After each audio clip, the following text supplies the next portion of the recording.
estuve trabajando en diferentes sitios del África Occidental y del norte del África y estuve haciendo una investigación.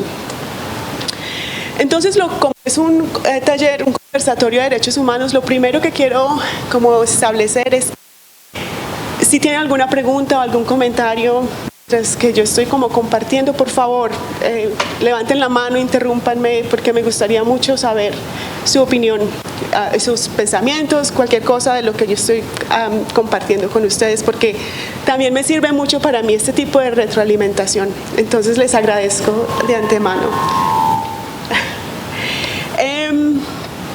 Una de las cosas que a mí siempre me ha intrigado, bueno, lo primero es que yo sí, al fin pude estudiar antropología y sociología, y también hice una maestría en Ley Internacional de Derechos Humanos y un diplomado en estudios de refugiados y migración forzada. Y una de las cosas que siempre encuentro cuando voy a diferentes sitios es un clash entre las concepciones culturales de lo que es la dignidad y la libertad. Y tenemos del otro lado estas concepciones legales de lo que nos dicen un derecho humano es acerca de la dignidad y la libertad. Y cómo funciona esa parte teórica cuando se encuentra con la parte práctica. Entonces eso es una de las cosas que me empujan a preguntar y a criticar y a cuestionar. Entonces eso más o menos de lo que es como el hilo que va a estar forjando como esta historia que les voy a contar hoy. Uno de mis autores preferidos es Eduardo Galeano, que lo llevo en el corazón, el libro de los abrazos. Si nadie lo ha leído, lo recomiendo. Entonces el título viene de él. Como dije, como práctica feminista es importante decir de dónde vengo, quién soy, o como dice Bob Marley, no nos podemos olvidar del pasado en este futuro brillante. Como dije, soy de Colombia, pero también viví en Estados Unidos, viví en Níger, en el África Occidental, en Argelia, en Egipto y en el Reino Unido. En Níger viví como una voluntaria de los cuerpos de paz, no sé si los conocen, de los Estados Unidos. Estuve allá 2 años y me gustó muchísimo porque una de las cosas que más me encantó y que fue muy duro es que pude aprender el idioma local. En vez de aprender, bueno, además de aprender el francés. Y ese esfuerzo de aprender el Hausa, que es lo que se hablaba en Níger y en esa parte de África Occidental, abrió muchísimas puertas. Entonces para mí eso fue una experiencia muy dura porque vi cosas muy duras. No sé, ¿ustedes saben dónde queda Níger? ¿Alguien sabe dónde queda Níger? ¿Sí? Al lado de Nigeria, porque a veces las personas los confunden con Nigeria y Níger. En ese entonces, y yo creo que todavía es uno de los países más pobres del mundo, está abajo, y en promedio las mujeres alrededor de 8 hijos por mujer, y la tasa de alfabetización es muy baja. ¿Cómo? Pensé que era solo en Colombia estas muchachas. No, o sea, Níger siempre está, a pesar de todos esos estados de educación que van a ayudar a las mujeres. Y a pesar de todos esos tiempos todavía sigue lo mismo. Pero hoy me voy a concentrar simplemente en la experiencia de trabajar en los campos de refugiados, porque se basa más que todo en mi investigación. Y cosas que aprendí en Egipto que son relacionadas con nociones de apatría y mi experiencia de vivir en el Reino Unido, porque hablando con Marlene, esta idea de refugiados y de movimientos y de migración forzada, yo creo que es muy pertinente con lo que está pasando en Colombia también. Les recuerdo, por favor, interrúmpanme si tienen algún comentario o algo. Dime. Las personas de atrás están escuchando muy bien, si puede acercar más el micrófono a la voz. Ok. Eso. Gracias.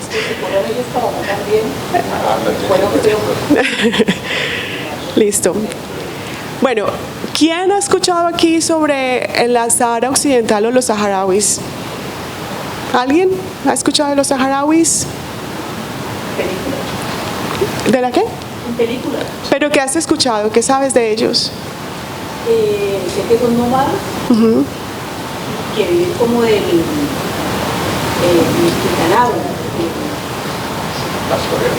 Del pastoreo, ok. Okay. Es muy interesante porque cada que yo doy esta charla, y yo la doy cada que puedo porque para mí es una deuda que tengo con ellos, mucha gente no sabe quiénes son ellos. Y yo, mi trabajo de maestría, mi disertación, se basó en el proyecto, en la historia de ellos, y les voy a contar por qué. Pero voy a empezar con una historia, porque desde que yo llegué a Inglaterra hace 10 años, empecé a trabajar como investigadora. Y una de las cosas como investigadora desde el punto de vista europeo es cómo se conduce la investigación éticamente. Y ellos tienen unos puntos, unas guías de cómo conectar, cómo hacer investigación que respete la identidad, la confidencialidad de las personas, la privacidad, y eso implica que la gente sea anónima, por ejemplo. Cuando yo fui a los campos de refugiados, yo tenía mi formulario diciéndole a estas personas, esto es lo que yo voy a hacer y así es como los voy a proteger, esto es lo que yo tengo que hacer. Y las personas las que yo entrevisté me dijeron, no, mire, mi nombre me lo aparece con nombre y apellido y se lo voy a deletrear ya mismo, y lo escribe, porque esta es mi historia y es lo único que yo tengo. Y usted no me va a quitar eso. Y yo decía, pero es que yo no puedo, es que son los requisitos éticos. Y me decía, no. Y yo les decía, pero es que es para protegerlos del daño. Y me dice, no, ya hemos sufrido mucho daño, estos son los nombres. Entonces, en honor de ellos, estos son los nombres de ellos, de la gente que se atrevió a hablar conmigo y que me dio permiso de usar sus nombres en vez de estar anónimos. Entonces, quiero parar aquí unos segundos para que, por favor, lean sus nombres y reconozcan sus vidas y sus historias.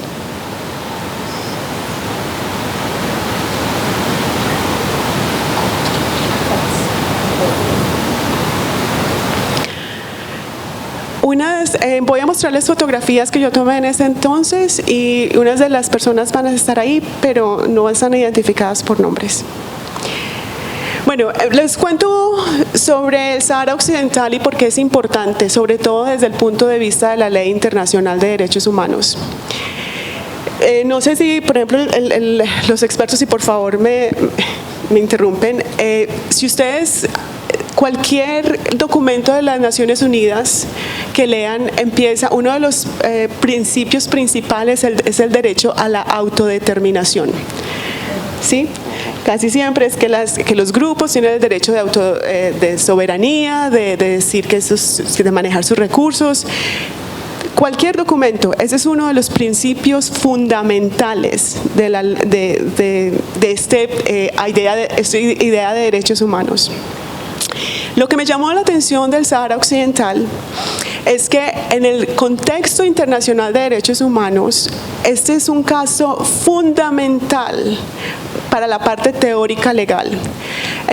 Les voy a contar la historia más detallada en un momentico, pero en el 1975 la Corte Internacional de Justicia decidió que ellos sí tenían el derecho a tener el derecho a la autodeterminación. Entonces empecemos por el principio. Es en el mapa, es donde está el Sahara Occidental, que es al sur de Marruecos. Me voy a parar para mostrarles porque yo creo que esto es importante que quede claro.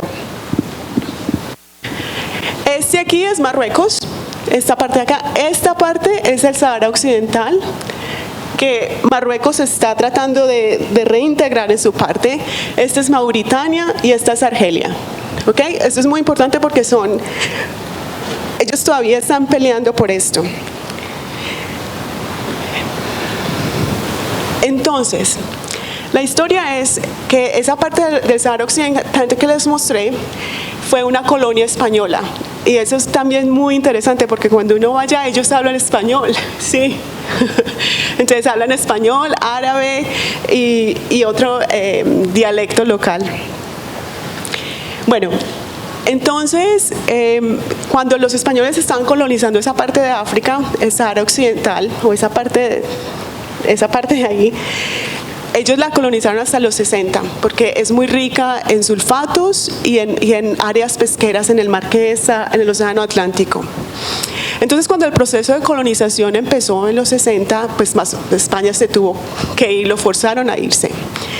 Y en el 1966, creo, sí, fue la primera mención de un referéndum que dijeron, bueno, ya como el proceso de colonización en África va a empezar, entonces España como poder colonial se va a ir, pero tienen que determinar quién se va a quedar en poder de esta área, sobre todo porque recuerden, es un área muy rica en fosfatos y en las partes de pescadería. Entonces, Marruecos, y por favor disculpe que está en inglés, es que no encontré en español. Marruecos dijo, no, eso no es posible porque esa área nos pertenece a nosotros.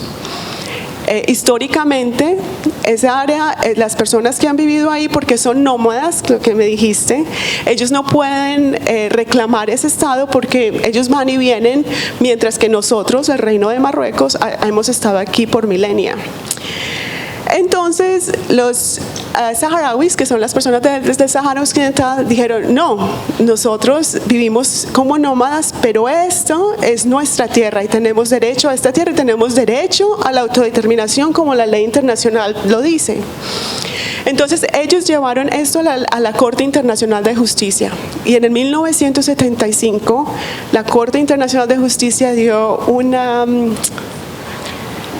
un fallo, gracias, diciendo en contra de todo lo que pensaba Marruecos que iba a hacer al lado de ellos, que los saharauis tenían el derecho a la autodeterminación. 1975, y aún así no se ha respetado. Y es un derecho fundamental de la Ley Internacional de Derechos Humanos. ¿Qué pasa? Entonces, lo que yo quería saber, ¿qué piensan las personas que se desplazaron del Sahara Occidental a Argelia? Y esa es la próxima parte de la historia. Entonces, después de que la Corte dio el fallo y Marruecos se negó a cumplirlo, entonces la guerra empezó. Y hubo 3 migraciones, que es lo que las flechas indican. Se fueron de la parte de La Sayún, de Zemmour y Al-Daka al desierto del Sahara, en Argelia, en protesta de que Marruecos no reconoció esta corte, este fallo legal a nivel internacional. Y si ustedes leen, hay muchísimas resoluciones de la ONU, de la Asamblea General, diciendo, sí, es que ellos tienen, pero nadie las ejerce, o sea, nadie las hace cumplir. Todo está en papel. Una de las cosas que para mí es uno de los recuerdos más vivos de vivir en el Sahara es el calor tan intenso, que aunque uno está en la sombra, uno siente la grasa de la piel arder por debajo. Es un calor casi insoportable. Y estas personas que se fueron en 1976 en protesta, están viviendo en 5 campos de refugiados en Argelia desde ese tiempo. Les muestro. Tratando de llamar la atención de la comunidad internacional para que por favor hagan algo para que se ejerza este derecho que ellos tienen. Entonces, desde eso, y la historia es que obviamente, ¿por qué no pasa? Porque hay muchas cosas geopolíticas que no quieren que pase. Entonces, por ejemplo, yo quería compartirles esta gráfica. Dicen quiénes son los que están apoyando en este momento a Sahara Occidental: Bangladesh, Egipto, Ghana, Pakistán, Honduras, Malasia, Rusia, Brasil, China y Nigeria. No hay Francia, no hay el Reino Unido, Estados Unidos no está por ningún lado. ¿Por qué? Porque Francia, ¿cómo? Dale, Gabriela. No, porque quieren explotarlos y seguir vulnerando los derechos. Exacto. Entonces, Francia siempre ha apoyado a Marruecos. Estados Unidos siempre ha apoyado a Marruecos. El único que se ha mantenido desde el principio con un apoyo incondicional es Argelia, que ha implicado que Argelia tenga muchos problemas diplomáticos con Marruecos porque cortó relaciones diplomáticas con Marruecos, con España, con Francia, pero obviamente hay muchos problemas, o sea, muchos niveles a nivel de relaciones internacionales. Entonces, desde el 1976, los saharauis dijeron no queremos aceptar la imposición de Marruecos, nos vamos a los campos de refugiados en protesta porque nosotros sabemos que la comunidad internacional nos va a apoyar, porque es sobre derechos humanos y porque es el derecho a la autodeterminación, que es un derecho fundamental. No, nada pasó. Lo que hizo Marruecos en vez fue que mandó un grupo de 300.000 marroquíes para que fueran a invadir esa parte del Sahara Occidental que ellos habían dejado. Y todavía están ahí. Y todavía el Estado marroquí le paga a estas personas para que se queden ahí. Eso es otra violación del derecho internacional, que aún así Marruecos es capaz puede hacerlo. Inclusive, estaba leyendo hoy que hace 7 años los marroquíes no dejan entrar a las Naciones Unidas a mirar la situación de derechos humanos.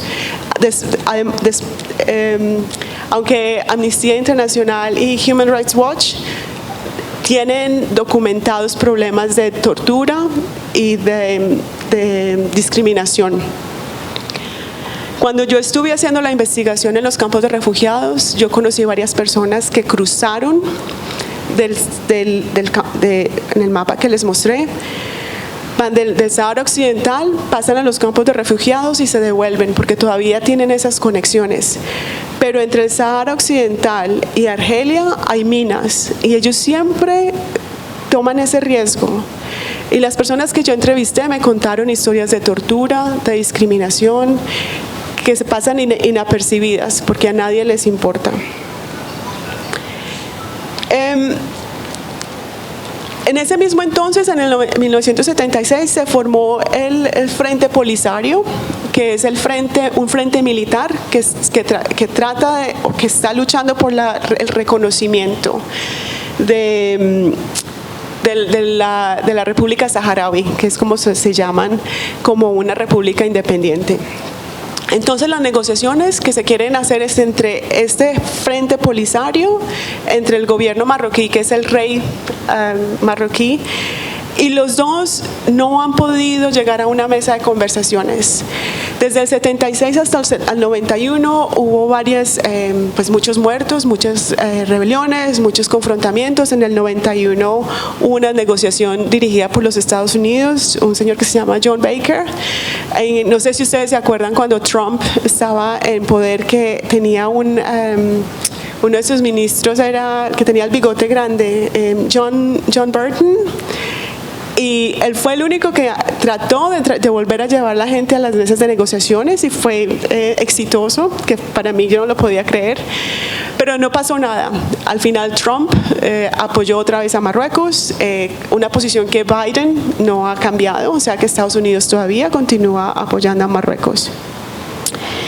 Esencialmente,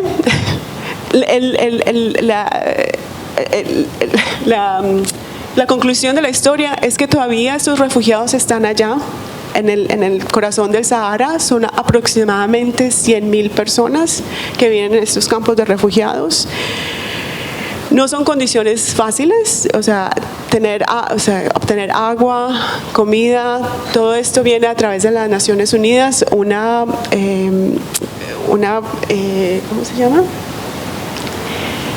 Ellos crearon una agencia que se llama MINURSO, que es la que trata de apoyar, de hacer el referéndum, de decidir quién va a votar o quién no va a votar. Pero una de las cosas que por ejemplo, que dijiste, que Marruecos, esa es como la parte fundamental del argumento de Marruecos, porque cuando hay un referéndum, lo primero es decir quién tiene el derecho a votar. Y Marruecos dice que los saharauis no pueden votar porque ellos son nómadas, porque no tienen ningún derecho a reclamar una tierra si ese es el estilo de vida. Ese es uno de los puntos fundamentales de los que ellos no quieren dejarse ir. Hasta el momento, prácticamente, están en un jaque mate, o sea, no hay movimiento de un lado para otro. Polisario no quiere ceder, Marruecos no quiere ceder. El año pasado España, que ha sido ellos usan una palabra, una neutralidad activa, esa era la expresión que ellos usaban, neutralidad activa con los saharauis, ya decidieron que iban a apoyar a Marruecos. Entonces todos estos movimientos de esos países más y más van aislando a los saharauis. Que la ironía y el hecho de la que estoy contando esa historia es porque ellos están respetando los derechos humanos, están respetando la ley internacional de derechos humanos. Entonces, cuando yo fui a hacer la investigación, mi pregunta era muy sencilla. Yo quería preguntarles a las personas que viven en los campos de refugiados cuál es su opinión de este principio de autodeterminación. ¿Ustedes qué saben? ¿Ustedes qué creen? Porque uno cuando estudia ley internacional de derechos humanos, todo es tratados legales, todo es muy teórico. Y yo quería saber la gente del día a día qué significa. Para hacer eso yo entrevisté varias personas, hice grupos focales y hice observaciones también. Los resultados que salieron es que había una división intergeneracional, que no es sorprendente realmente porque la gente que había salido en el 70 y que había peleado y que había perdido gente y que la habían torturado estaban en contra de esos tratados internacionales. Ellos decían que era perder el tiempo, que es mejor ejercer violencia porque cuando la gente ejerce violencia se les escucha. Al contrario, las personas jóvenes decían que ellos creían en la diplomacia. Y me impresionó mucho también porque conocí a varios profesionales que habían estado en Cuba. Cuba les había otorgado no solamente refugio, pero les había dado becas para estudiar. Y España también había dado, tal vez era la parte de neutralidad activa, los apoyaba para que fuera a estudiar, pero después tenían que regresar a los campos de refugiados. Y este tipo de personas, este tipo de jóvenes sí creían que era importante hablar con la terminología de los derechos humanos, de creer en la diplomacia. Ellos no querían volver a ese tipo de violencia. Y lo otro que para mí fue importante es en términos de las mujeres, porque es otra cosa que es muy particular a África. Como les comenté, generalmente en todas las convenciones de derechos humanos, en la interamericana, en la europea, el derecho a la autodeterminación y el derecho a los derechos humanos del individuo es una de las primeras cosas que se ven. Pero en el África, en la convención africana, los derechos de grupos son mucho más importantes que los derechos individuales y la identidad es mucho más importante y el derecho a la autodeterminación no es tan importante. Entonces estos saharauis estaban como en el medio de todo esto y sobre todo las mujeres experimentaban este tipo de presión porque ellas también salían a estudiar y querían formar sus vidas, pero sentían esa obligación de volver al campo de refugiados a decir que estaban apoyando la causa. Bueno, eso era como más o menos la idea que quería compartirles con ustedes, que a veces las cosas en el papel suenan muy bien, pero ¿qué significa para las personas en la vida real? Entonces yo quería, no sé si alguien quisiera como compartir qué opinión tienen de la tenacidad de los saharauis de usar ese discurso de derechos humanos. ¿Creen que vale la pena o no?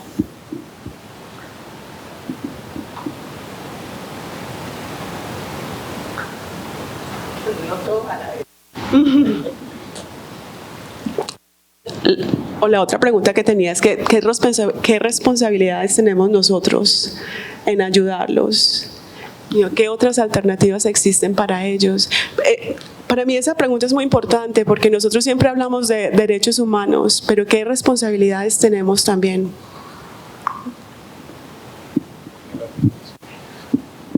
Bueno, ante la multitud de gente que quiere participar, yo voy a dar mi humilde opinión. Buenos días a todos y a todas.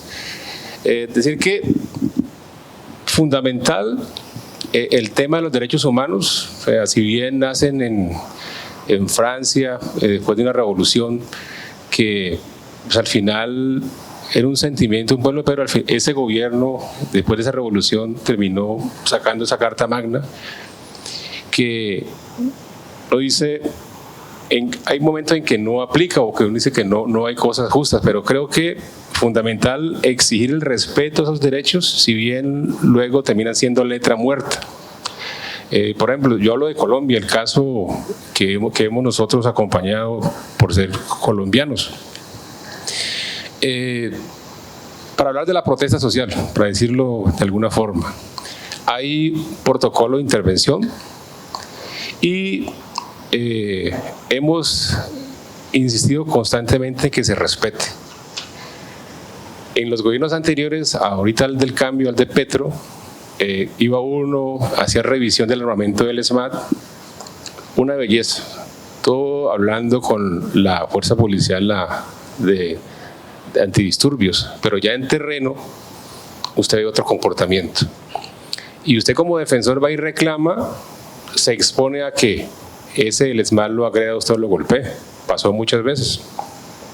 Entonces, a pesar de que uno dice que puede ser ineficiente, desconocido por muchos gobiernos porque tienen otra ideología, otra idea de manejar el país, los gobiernos anteriores, o sea, no pueden potenciar la protesta social, porque un pueblo enardecido en las calles reclamando sus derechos tiene mucha fuerza, y entonces reprimir esa fuerza tendrá que ser de manera violenta. Pasó en el estallido social. Y entonces están las denuncias por todos los abusos policiales, pero al final en ese irrespetar, desconocer esos derechos, la justicia no opera, todo se oculta, se entorpece para que no haya resultados. Entonces creo que si bien parece como ilógico, muy duro, como una lucha infructuosa de los saharauis, creo que es válido, porque si usted no reclama, que no levanta su voz de protesta, entonces ¿quién lo va a apoyar, cierto? Entonces creo que, y como dice el dicho de la gota que al final termina haciendo su trabajo, me parece importante, muy valiente lo que hacen, además pues en esas condiciones climáticas tan adversas. Si uno se queja aquí en Cali porque hay la ola de calor por el cambio climático, ¿ustedes se imaginan en esas zonas donde el sol es inclemente y no hay donde guarecerse del sol? Entonces, creo que digo de nuevo que es muy valiente, muy significativo, y creo que sí, si hay posibilidades de hacer campañas de apoyo, así sea desde la distancia, creo que estaríamos dispuestos a acompañar esa lucha. Gracias. Yo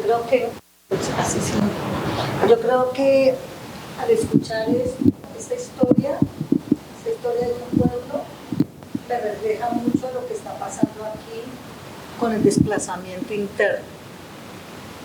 Hay un desplazamiento interno que ayer, por ejemplo, daban las noticias en Caracol acerca de una comunidad indígena que está en Bogotá con unas condiciones absolutamente adversas, donde se le han muerto casi que 6 niños de edad. Y esa es una situación que pareciese que fuera de ellos, que no nos logra tocar a todos nosotros. Uno podría decir, esto está muy lejos, pero lo que está cerca tampoco nos ha logrado tocar. Entonces, yo creo que compartir este tipo de historias es también hacer un llamado a la solidaridad, a la escucha, al entender que hay unas luchas que son muy lejanas, pero que también son muy parecidas a las que aquí estamos dando en defensa de la vida digna, en el respeto a los derechos humanos. No nos vamos muy lejos, Buenaventura. Miremos lo que está pasando en Buenaventura. Que la mayoría de los compañeros, así sin micrófono, La mayoría de nuestros compañeros, los que llamamos negritudes, que a mí no me gusta, somos negros. Desde ahí nos van cambiando como realmente nuestro origen.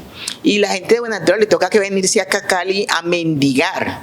Entonces prácticamente son como las mismas cosas, porque vemos cada que nos levantamos, que venimos a nuestro trabajo, vemos gente tirada en los andenes, durmiendo ahí a la deriva, con agua, con soles, con hambre.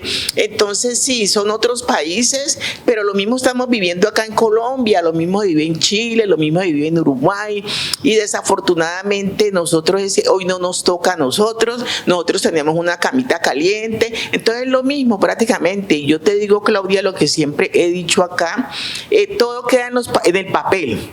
Todo llegan y unos decretos, una cantidad de cosas, pero realmente no es el papel, porque nosotros seguimos, y sobre todo el pueblo sigue pasando trabajo, y sobre todo los niños. Desafortunadamente los niños son los que llevan todo este legado de destierro, y cuando digo destierro y decimos destierro, ahí es donde van acabando la historia, porque a Buenaventura le quieren acabar la historia, a los indígenas le quieren acabar su historia, sus raíces.